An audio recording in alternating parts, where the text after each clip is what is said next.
Got a goal and you just can't hit it? Well, fill up here and we'll help you get it.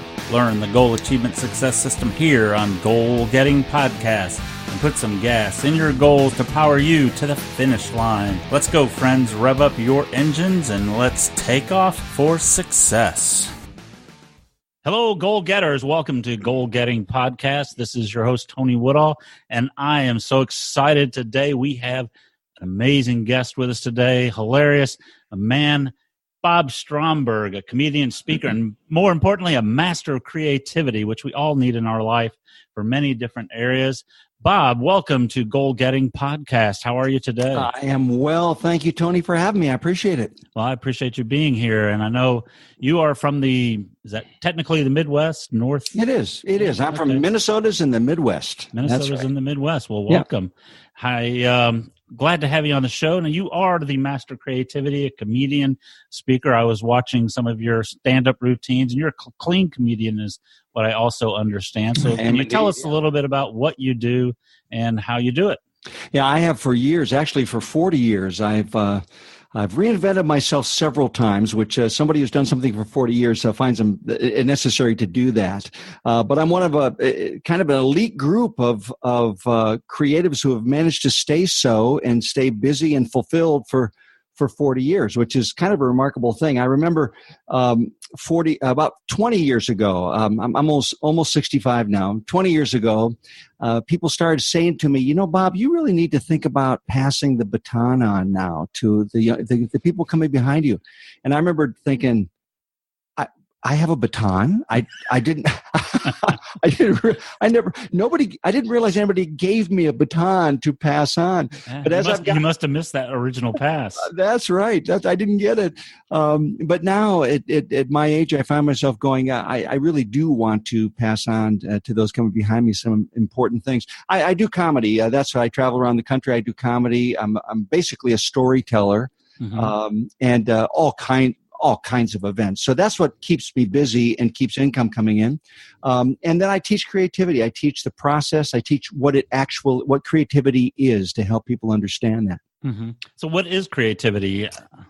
Yeah. Well, there are two words that are helpful in understanding what creativity is and how it works. And the two words are gift and craft. Those are the two words. Creativity is a gift in as much as something of creativity is woven right into our very genes. I mean, we're born with it. You and I are hardwired with it.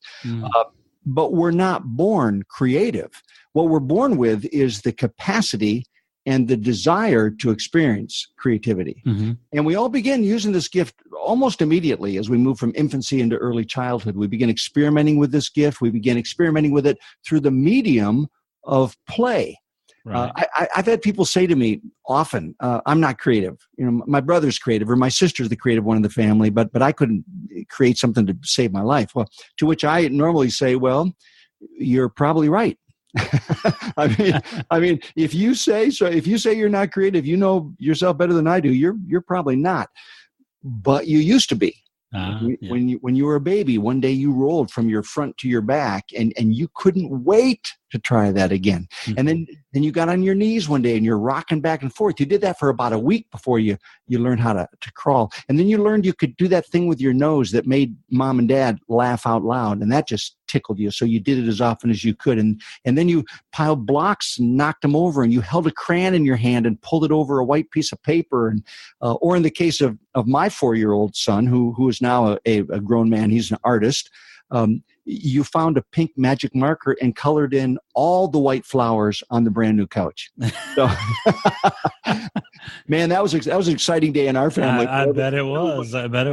Yeah. But all of this was experiencing the joy of creativity, and you were doing what we all did, and we were experimenting with that gift aspect of creativity, the capacity and the desire through the medium of play. All of our play as children was creative. In fact, even as adults, and I bet you know this feeling, Tony, even as an adult, when you experience creativity, it feels something like play. Oh, absolutely. Yeah. Absolutely. Yeah.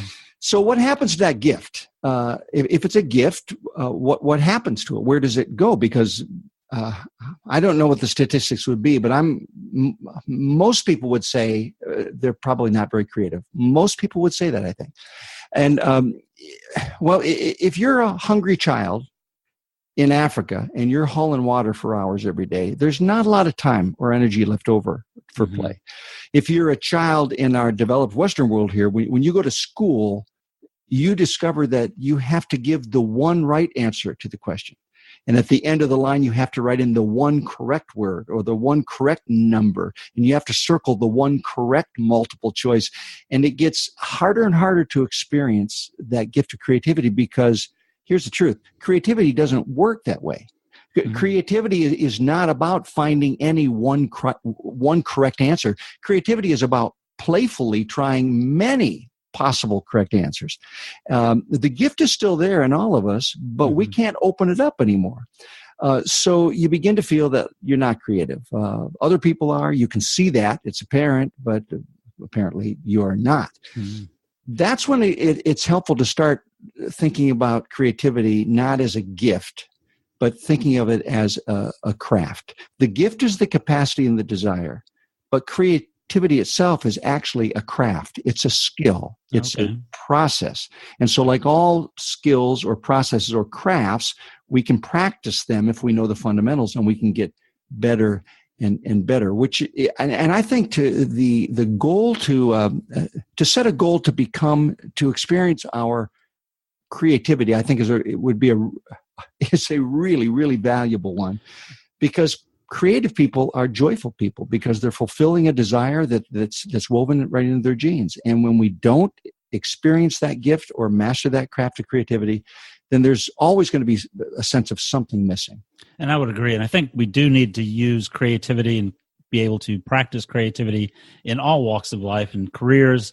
You're always trying to find a better way, a way to solve problems is the best thing about using creativity in a work environment. You're always trying to solve a problem. You're trying to make continuous process improvement these days. Everything is about providing value, and a lot of times that's coming up with a creative way to solve a problem. That's right. So exactly. That's right. We just don't think of it, I don't think, as creativity, but technically, yeah, it really is. Oh, absolutely, it is. And without it, I mean, we wouldn't have survived as a race without creativity. It would have been impossible. So, yeah. Well, good. So, what are some of the things that you do to teach people or to get us where we can think about being creative? Is there tips or techniques, or maybe the top 5 things that you can recommend, or how do you go about teaching somebody like me, an old dog, new tricks about creating things? Well, it helps to have an old dog teaching an old dog, first of all. So we're in good all right, good relationship here. Yeah, I have identified 3 fundamental disciplines that are a part of creativity. And they are, I created an acronym, GIT, GIT. I say, this is how you can get your Master's of Creativity degree. G stands for grab. You grab anything that grabs you emotionally. I mean, day to day or every day you do this. You grab anything that grabs you emotionally. So when you feel a little emotional tug in any of your emotions, by the way, I'm not talking weeping, but I might be, or I'm also talking about laughter. I'm talking about anger. Any of your emotions. Something grabs you. You grab it, you write it down, in other words, or you speak it into your phone, which is the way most of us would do it these days, or you type it into your computer, but you have it in a file. You have it in a list there where it can't get away. That you grab it, or else it will get away. You'll forget about it. So you're grabbing it. You're not grabbing ideas. You might be, if you get lucky, if you're particularly creatively intuitive, you might grab ideas, but normally you're just grabbing thoughts that happen to you, or something you witness, an impression or an experience or a memory. You grab it, you write it down. Then you interrogate that. That's what I is for. You interrogate it, which means you ask questions of why are you still grabbing me? What you're doing is what any interrogator does. You're trying to find the truth. So why are you grabbing me? How could I use you? What would your purpose be? What is it about you that I keep feeling when I keep reading over you? Now, sometimes this interrogation process, it could take 5 minutes, or it could take 20 years, literally. I've taken 20 years with a couple of pieces that I I use every performance now. Took me 20 years to get them. They were on that list for 20 years. Kept interrogating. Now, then there is a moment which I describe as the aha moment. Every creative person, whether they're painting or sculpting or writing or in a play or what, they understand the aha moment. That's the moment where you've interrogated what you've grabbed and you go, oh, there it is. That's what I can use you for. I can use you as a character in my novel, or I can use you in a scene in my play, or I can write a blog about you, or I know what you're at. I can use you for a story illustration in my public speaking. And that moment when a thought becomes an idea, that's the aha moment. Because once you have an idea, then you can transform it into your piece of art, whatever that piece of art is. So you grab and you interrogate and you transform. And the idea, Tony, is to practice these things over and over so that they become a habit. You and I have heard our whole lives that habits, you can form a habit in 3 weeks. Right. It's only recently with these advances in neuroscience that we've discovered that that's actually true. You can indeed, in 5 to 16 minutes of work on one thing or concentration on one thing, thinking about one thing for 5 to 16 minutes a day, in 3 weeks, you actually create a new neural pathway that wasn't there 3 weeks before. Exactly. Yep. It's not a good one. It'll fall apart unless you repeat that cycle 2 or 3 times. So now you're up to about 3 months. And most of us who have created habits, in 3 months, you got it. It's there for life. It's not going to go away. And even if you stop using it, you can get it back really quickly. So I encourage people to practice grabbing and interrogating and transforming for that 3 weeks to create a habit, because habits are wonderful things. They're so useful and so dependable.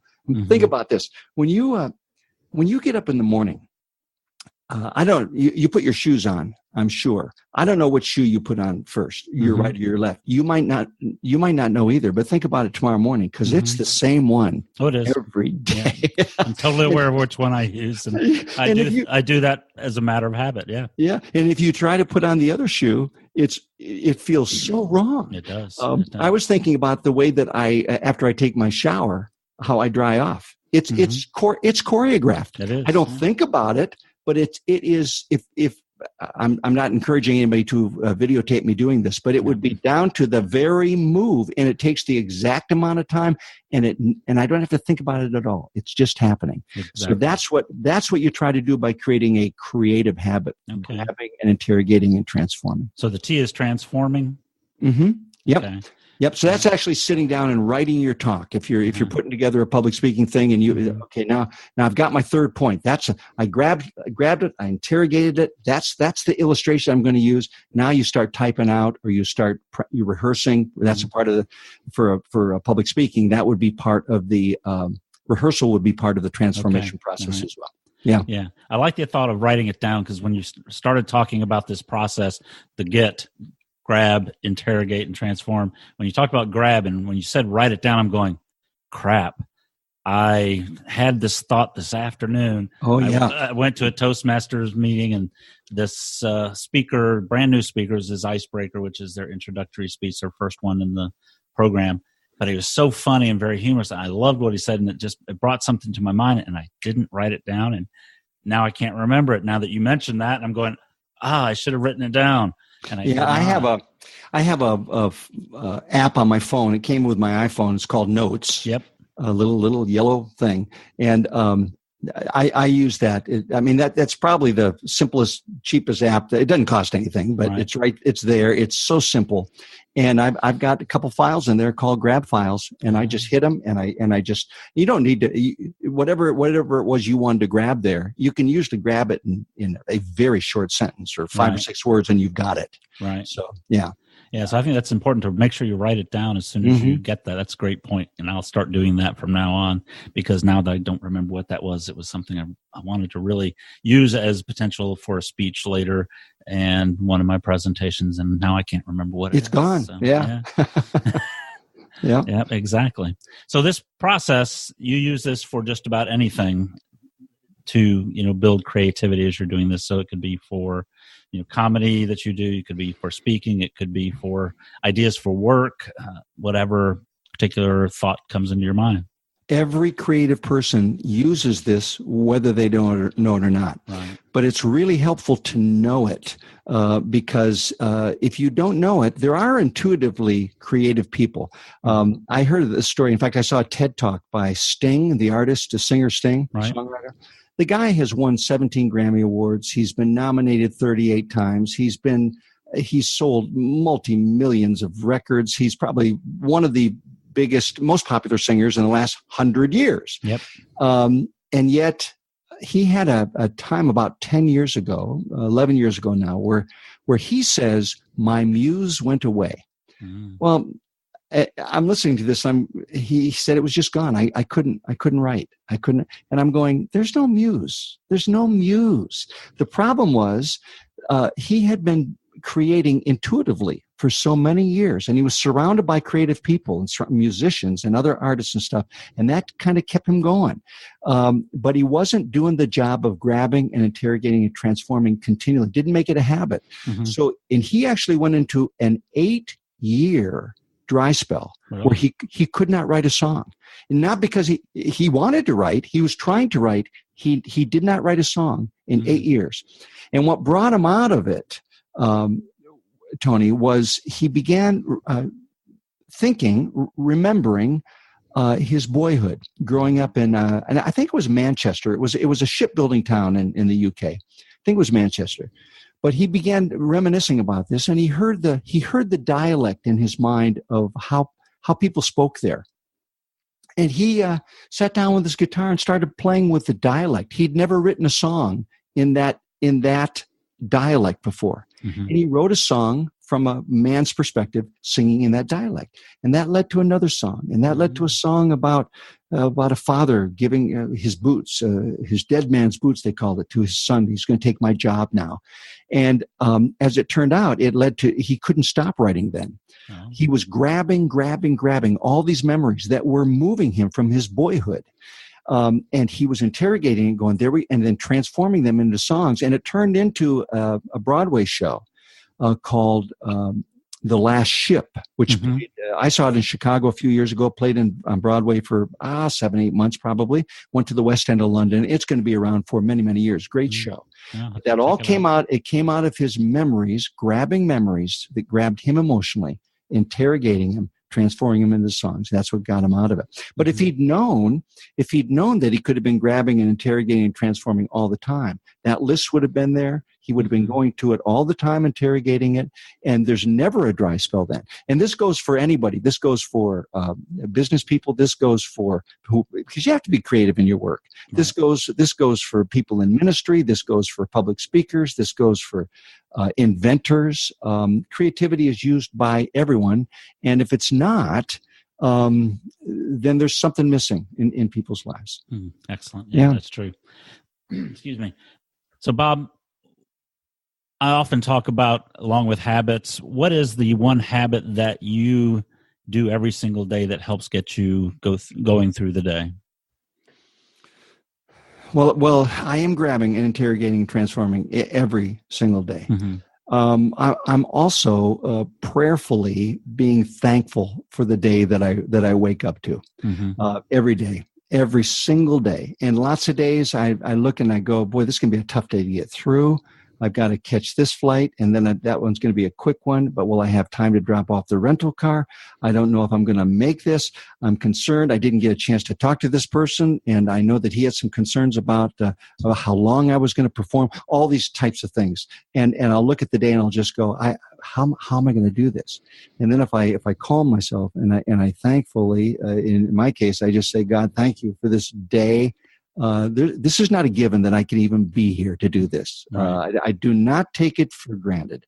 And there are so many things to be thankful for every day in the midst of the busyness and all of the struggles that all of us face. Yeah, thank you. Gratitude is something that I think we all need to practice every day. And I think that's something I've started doing a little bit more of, because as I get older, I'm certainly grateful that I'm still here on the green side every day. So that's right. That's right. That's very important, and just grateful for the capabilities that God gave us to use that other creations don't. So that's right. That's right. I'm very grateful for that. So that's a great habit.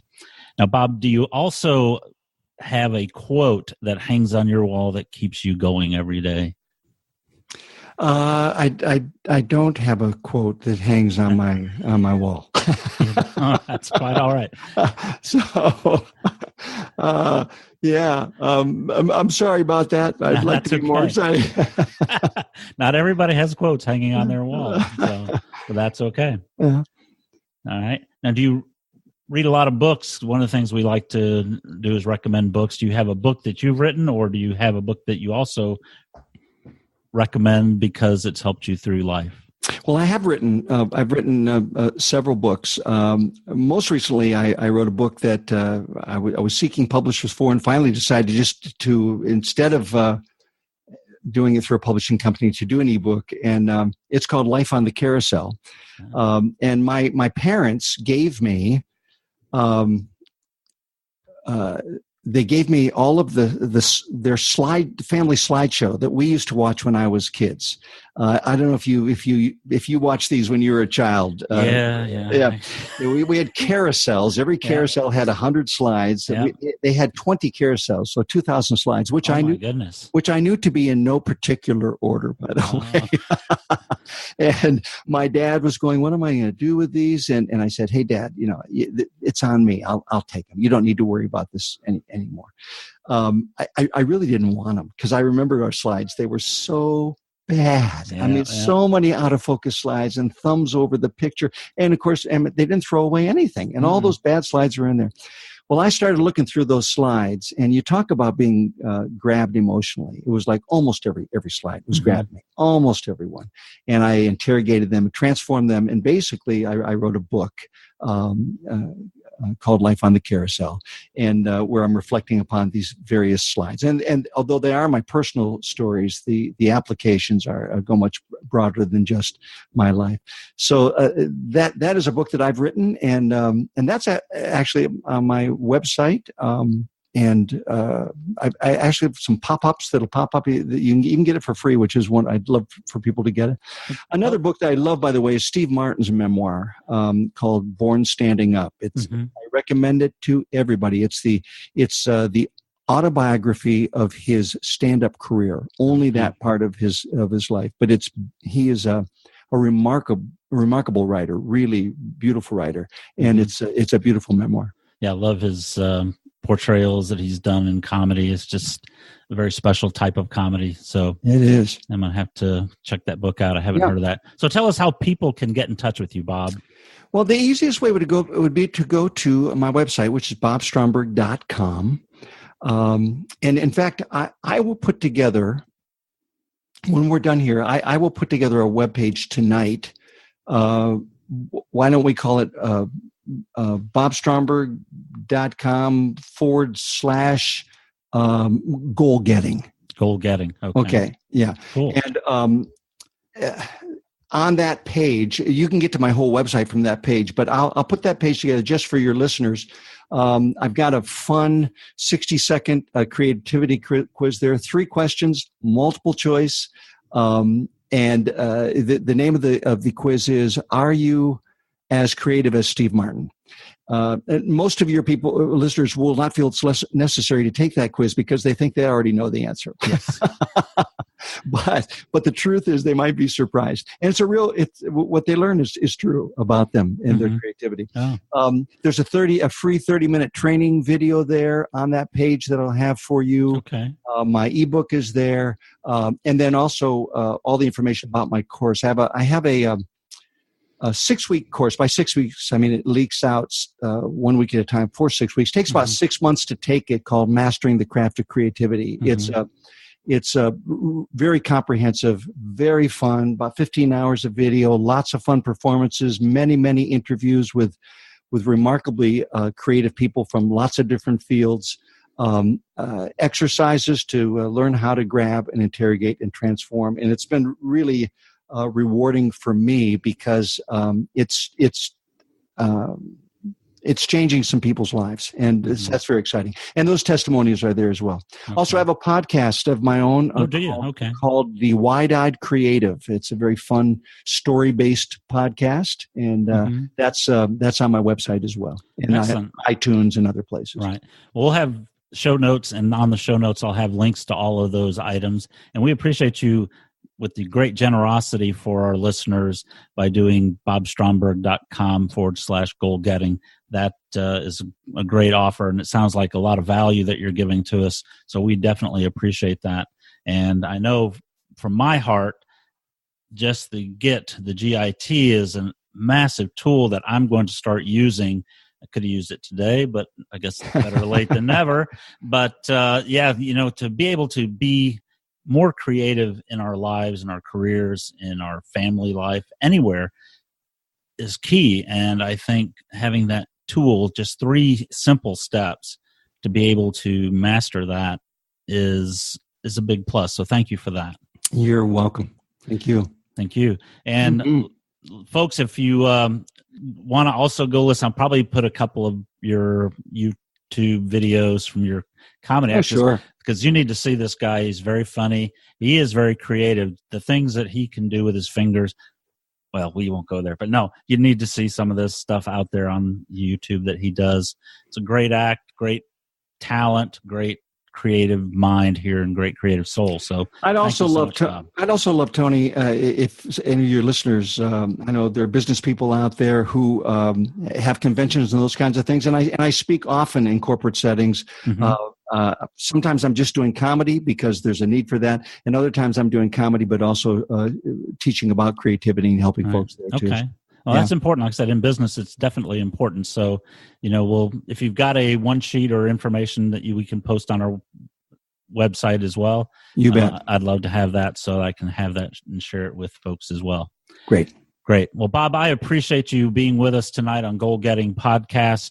I appreciate you being on video and spending your time and your evening with us tonight. So thank you so much for the great generosity. And really, GIT is a great tool, folks, and pay attention to what Bob has taught here, because we want to be more creative in our speeches, in our dealings with our bosses, with our family. We want to be able to have a much more creative life and lifestyle. So I think this is great. Thank you so much, Bob.